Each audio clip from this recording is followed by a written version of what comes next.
ব্যাপার কি মন্ত্রী, আজ যেন একটু তুমি বেশি উসখুস করছো। তোমার মনটা যেন কেমন উড়ু উড়ু করছে মনে হচ্ছে।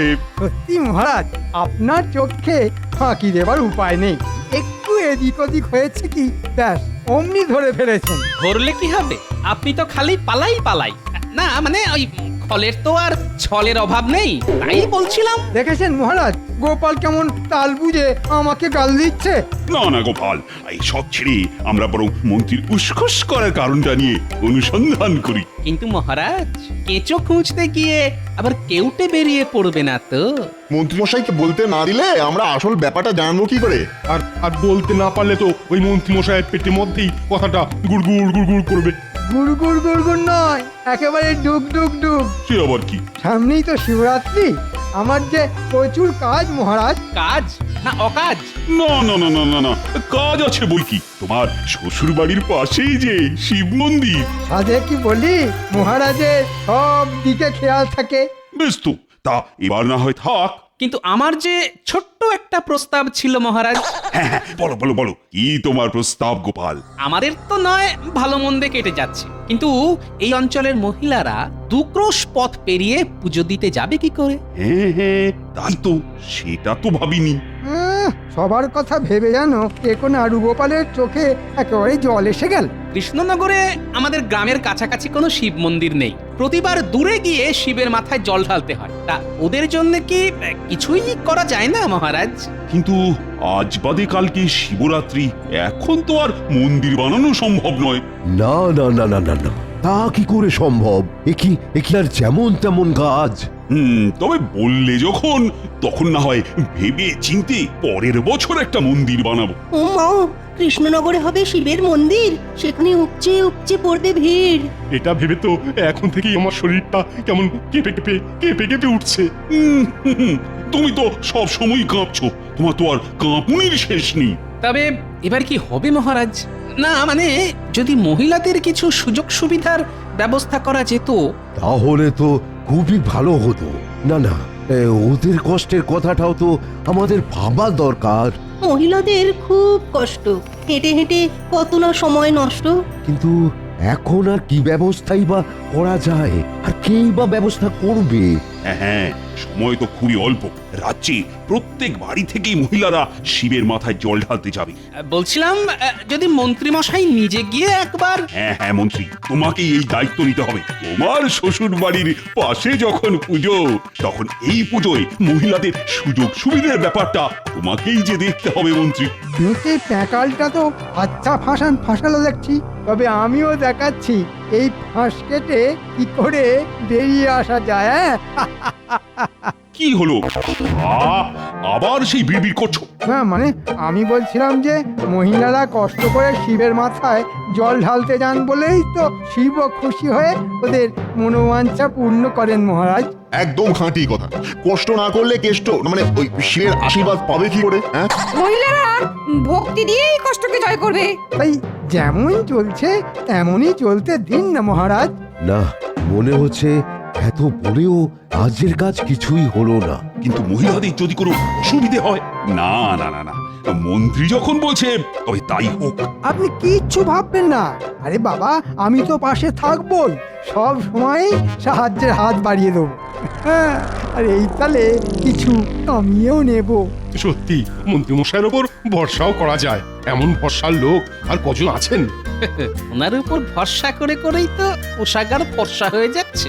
না না না না না, মন্ত্রী যখন বলছে তবে তাই হোক। আপনি একদম চিন্তা করবেন না, আমি যখন আছি তখন সব সামলে দেব। মন্ত্রী তো নয় যেন সর্বঘটে কাঠালি কলা। তবে এর পেছনে আর কি খেলা আছে সেটাও একটু নেড়ে চেড়ে দেখতে হবে। চলো চলো তাড়াতাড়ি ধোয়া ধুই সেরে ফেলি, এখনো যে পুজোর কোনো জোগাড়ই করা হয়ে ওঠেনি। কখন যে করবো কে জানে। আরে বাবা, আমাদের কি আর একটা কাজ? ও সংসারে যেন কাজের আর শেষ নেই। তবে কাজ থাক আর নাই থাক, মাথার উপর মহাদেব আছেন, উনি সব সামলে দেবেন। আর সেই জন্যই তো কাল বাবার মাথায় জল ঢালতে হবে। বাবা খুশি হলে আমাদেরও সব দুঃখ কষ্ট দূর হবে। সে না হয় হবে, তবে জল ঢালতে তো যেতে হবে সেই দুক্রোশ ক্রোশ দূরে। আহা, তা বলে কি আর জল ঢালতে যাবো না? এই দিনটার জন্যই তো আমরা সারাটা বছর অপেক্ষা করে থাকি, তাই না? ঠিক বলেছো, শিবের মাথায় জল ঢালবো, সবাই উপোস করে থাকবো। তবে তো আমার ঘরে যে ভোলা মহেশ্বরটি আছেন, তিনিও শান্ত হবেন। কাজে কমের আর মতি আসবে গো। তা যা বলেছো। তবে একটা কথা ঠিকই বলেছো, আমাদের রাজ্যে শিব মন্দির অনেক দূর, তাই পায়ে হেঁটে যেতে একটু কষ্ট হয় বই কি। হ্যাঁ, হলেই বা কি, আমাদের কি আর অন্য কোনো উপায় আছে? আহা, যদি আমাদের গ্রামে একটা শিব মন্দির হতো তাহলে খুব ভালো হতো, বলো? বলি যদির কথা নদীতে মানে পুকুরে, তা গিন্নি হাতের কাজ চটপট সেরে ঘরে এসে গেরস্থালি সামলাও। পুকুর পাড়ে এসে দুটো মনের কথা বলবো তার জো আছে নাকি? এখানে বসে চোখ রাঙাচ্ছে। তুমি না হয় মনের কথা বলছো, কিন্তু আমার পেটের কথাটাও তো একটু ভাববে নাকি? হ্যাঁ, এদিকে যে পেটে ছুঁচো লাফাচ্ছে। ও মা গো, তোমাকে যে দাবড়ে চলে গেল। যাও গো, শিব পূজা ছেড়ে গিয়ে তোমার মহাদেবের পেট পূজার ব্যবস্থা করো।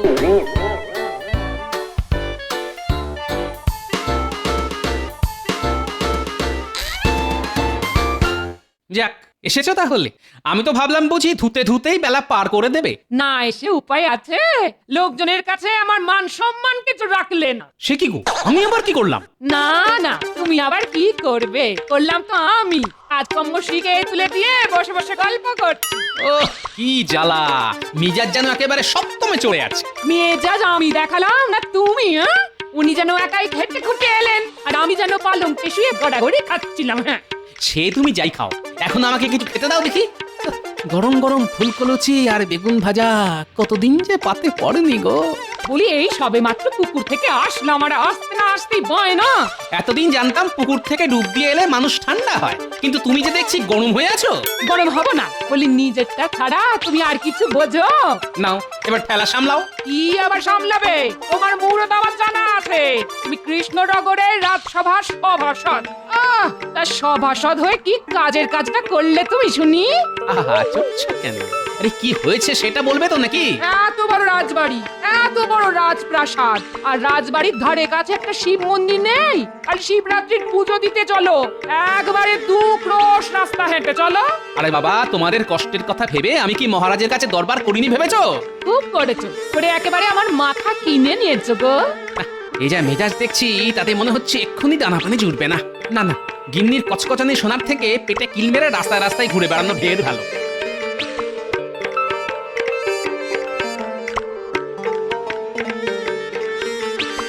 ওরে বাবা, পেটে খিদে নিয়ে কি আর বেশি হাঁটাহাঁটি করা যায়?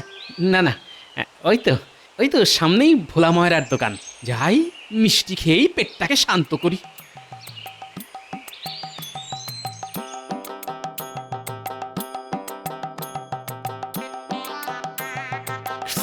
আহ, কত রকমের মিষ্টি একেবারে থরে থরে সাজানো আছে।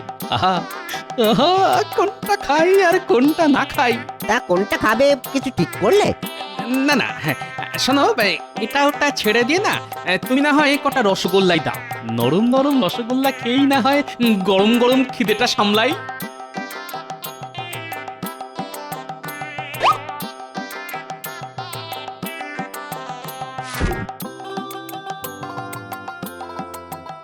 কিন্তু ব্যাপার কি ভাই, তুমি জানো কেমন বেজার মুখে বসে আছো? হ্যাঁ, ওই মনটা যদি খিচড়ে থাকে তাহলে কি আর ওই মুখে হাসি থাকে? তা তো বটেই, তা তো বটেই, কিন্তু মেজাজের আবার 12টা বাজালে কি করে? আরে সকাল সকাল তো ওই গিন্নির সাথে একচোট অশান্তি হয়ে গেল। ও, তাহলে শুধু আমি একা নয়, তুমিও একই জ্বালায় জ্বলছো। শিবের মাথায় কালকে ওই শিবরাত্রি উপলক্ষে জল ঢালতে যাবে, কিন্তু শিব মন্দির তো ওই 2 ক্রোশ দূরে। আচ্ছা আচ্ছা, তুমি বলো গোপাল, হ্যাঁ এতে আমার কি করার আছে? না না, তুমি আর কি করবে? তুমি কি আর শিব ঠাকুর হয়ে গাছের তলায় বসে পড়বে, না রাতারাতি মহারাজকে বলে মন্দির বানাবে? হ্যাঁ, আরে সেই জন্যই তো এখানে বেজার মুখে বসে আছি। যখন আর কিছু করার নেই তখন তাই থাকো।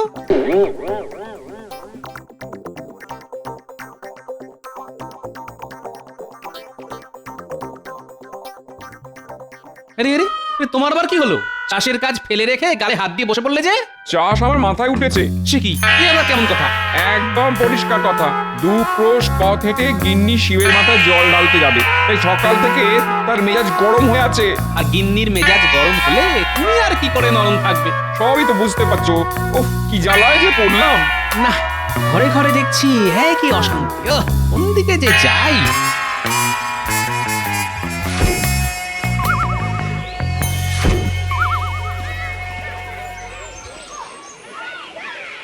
আরে আরে ওই দেখ গোপাল দাদু আসছে। সে তো আসছে, কিন্তু মনে হচ্ছে যেন কিছু একটা চিন্তা করতে করতে আসছে। চল চল দেখি আমরা গোপাল দাদুর চিন্তাটা একটু কমাতে পারি কিনা। আমাদের সঙ্গে একটু খেললেই দাদুর মেজাজ আবার ঠিক হয়ে যাবে। দেখবি দাদু তখন আবার আমাদের গল্প বলবে। কি রে, তোরা আবার রাস্তার ধারে দাঁড়িয়ে দাঁড়িয়ে কি গুলতানি করছিস? কি আবার করব, কি খেলবো সেটাই ভাবছি। কিন্তু তুমি কি ভাবছো বলো তো? আমি এখন শুধু শিব ঠাকুরের কথাই ভাবছি রে। ওই এক শিব ঠাকুর আমার নাওয়া খাওয়া মাথায় তুলেছে। কালকেই তো শিবরাত্রি, তুমি কি শিব পুজো করবে? করলে কিন্তু বেশ মজা হবে, সবাই মিলে খুব আনন্দ করব।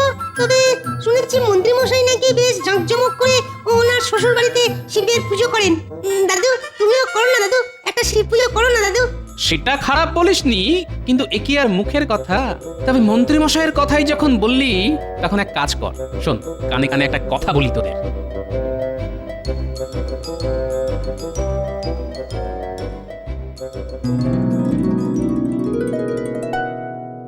আমার কিন্তু সব গোছানো হয়ে গেছে, এখন আমাকে কখন নিয়ে যাবে সেটা বলো দেখি। আরে বাবা যাবে যাবে, যাবার সময় কি আর পেরিয়ে যাচ্ছে? না না, আমার যে আর তর্স হয়েছে না। ও কতদিন পরে বাপের বাড়ি যাচ্ছি। বাপের বাড়ি যাওয়া হবে, আবার শিবের মাথায় জল ঢালা হবে, একেবারে রথ দেখা আর কলা বেচা একেবারে একসাথেই হবে। সবই যখন জানো তখন শুধু শুধু সময় নষ্ট করছো কেন? আহা, তোমার যেমন যাওয়ার তাড়া আছে, আমারও তো তেমনই মনে আশা আছে নাকি? তুমি আমার মনে মনে কি ভাবছো? হ্যাঁ, আহা, বুঝলে না, সবাই শিবের মাথায় জল ঢালতে আসবে, আর সেই মৌকায় আমি বেশ কায়দা করে ফায়দা তুলবো। বুঝেছি, সব প্রসাদ একাই নেবে। এই তো, আমার সঙ্গে থেকে থেকে না তোমার বুদ্ধিটাও কেমন খুলে গেছে। তবে ভাবনা চিন্তায় যে একটু ভুল হয়ে গেল গিন্নি। আবার কি ভুল হলো? শুধু প্রসাদ নয়, শিবের ভক্তরা বাবার জন্য যেসব ভেট নিয়ে আসবে সেগুলো আমি বস্তাবন্দি করব। তোমার মনে মনে এত কিছু আছে, সে আমি কি করে জানবো? তা জেনে যখন গেলে তখন কয়েকটা বস্তা নিয়ে নাও সঙ্গে। এক্ষুনি নিয়ে নিচ্ছি, এক্ষুনি, তুমি কিচ্ছু ভেবো না। না না না, আমি তো এখন শুধু ভাবছি কাল আমি কি কি জেরাবো। কিরে সব শুনলি তো? এবার বুঝলি তো গোপাল দাদু কেন আমাদের এখানে নজর রাখতে বলেছিল? তাহলে চল আমরা এক্ষুনি গোপাল দাদুকে গিয়ে সব জানাই।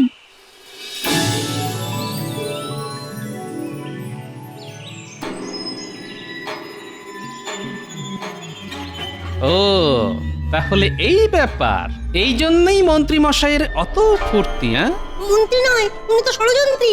ঠাকুরের নাম করে নিজের বস্তা ভাড়ার মতলব করছেন। গোপাল দাদু তুমি এসব শুনে চুপ করে বসে থাকবে? না না, চুপচাপ বসে না থেকে টুকটাক কিছু করতে হবে। মা তো বলে ঠাকুর সব জায়গায় আছে, তবে ঠাকুরকে পুজো করতে সেই অত দূরেই যেতে হবে। আমার মা তো বলে মানুষের মধ্যেই নাকি ভগবান আছেন, তবুও সবাই অত দূরে জল ঢালতে যাবে। ওখানে গেলে কি হবে? কি আবার হবে? লাভের লাভ তো মন্ত্রী মশাইয়েরই হবে।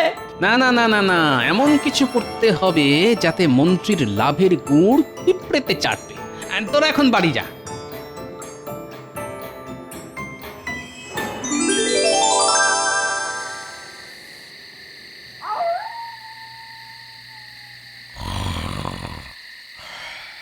কাল সকালে উঠে অতখানি পথ পেরিয়ে পুজো দিতে যাব, আমার চোখে ঘুম নেই। আর ওনাকে দেখো এমন দিব্যি নাক দেখে ঘুমোচ্ছে। পেয়েছি পেয়েছি, পেয়ে গেছি। মা এ কি হলো গো তোমার? মাঝরাতে উঠে এমন লাফাচ্ছ কেন? পেয়ে গেছি, আমি পেয়ে গেছি, আমি শিব পেয়েছি, বলে বাবার দেখা পেয়েছি আমি। এ কি আবল তাবল বকছো গো তুমি? বলে তুমি কি পাগল হয়ে গেলে নাকি? পাগল নয় গিন্নি, পাগল নয়, মহাদেব আমার জ্ঞান চক্ষু খুলে দিয়েছে। এ আবার কি? বলে তুমি শান্ত হয়ে একটু বুঝিয়ে বলবে আমায়? আমাদের রাজ্যের খুব কাছেই সাক্ষাৎ ভোলে বাবা আছে, আমি স্পষ্ট দেখতে পাচ্ছি। মহাদেব আমার স্বপ্নে এসে আমাকে সেই জায়গার সন্ধান দিয়েছেন গিন্নি। বলো কি শিব ঠাকুর তোমার স্বপ্নে এসেছেন? তাহলে চলো আমাকে তার কাছে নিয়ে চলো। শুধু তুমি কেন, তোমার মতো আর যারা বাবার ভক্তরা আছে সবাই যাবে। বলো হর হর মহাদেব, জয় শিব শম্ভুর জয়। জয় বাবা মহাদেব, জয় শিব শম্ভু।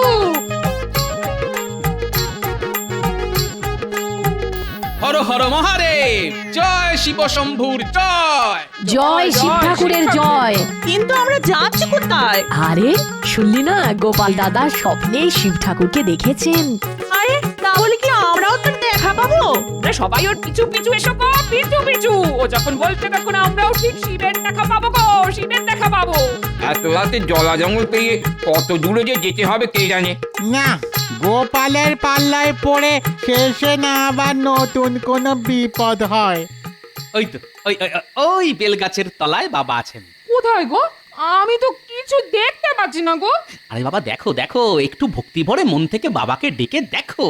আরে আরে, তাই তো তাই তো, ওই তো কি যেন একটা পড়ে আছে না? হ্যাঁ হ্যাঁ হ্যাঁ, ওই তো ওই তো একটা শিলা মূর্তি। ওই শিলাকেই আমরা শিব জ্ঞানে পুজো করব। জয় ঠাকুর, জয় ঠাকুর। হ্যাঁ ঠিক বলেছো, শিব ঠাকুর তো বেল গাছের তলাতেই থাকেন। না, বাবা আমাদের সবার মনের কথা শুনেছেন। আমাদের যাতে কষ্ট না হয় তাই উনি নিজেই আমাদের কাছে এসেছেন। জয় ঠাকুর, জয় ঠাকুর। তাহলে সবাই মিলে বলো, জয় বাবা মহাদেব, জয় শিব শম্ভু।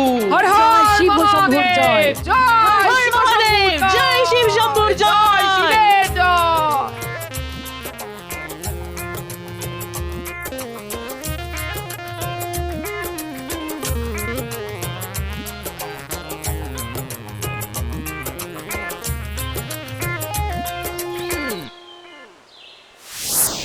ওই ওই ওই তো পণ্ডিত মশাইও এসে গেছেন।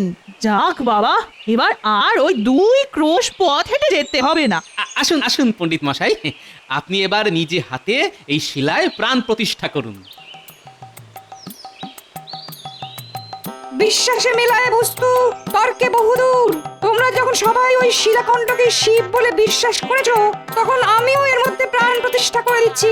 আজ আমরা এখানে শিবরাত্রির পুজো করবো গো। আমাদের সব জোগাড় করা হয়ে গেছে। হ্যাঁ হ্যাঁ, করবে বই কি, সেই জন্যই তো এত সব আয়োজন। ওম সর্বমঙ্গল। হ্যাঁ হ্যাঁ হ্যাঁ, মন্ত্র যেন বন্ধ না হয়।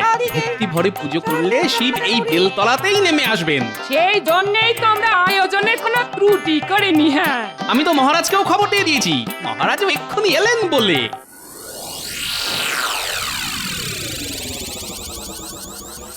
কি গো, এতক্ষণে তো ভক্তের ঢল নেমে যাওয়ার কথা গো, কিন্তু কই এখনো তো তেমন কেউ এলো না।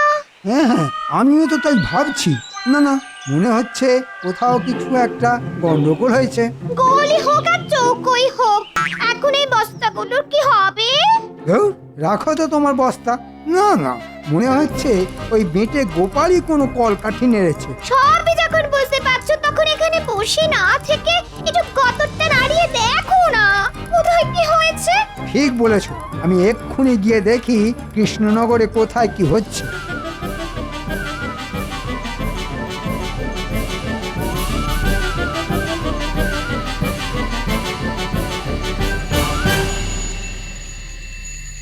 ও এইভাবে শুদ্ধ মনে ভক্তি ভরে শিব পুজো দেখে আমার মনটাও শান্তিতে ভরে গেল।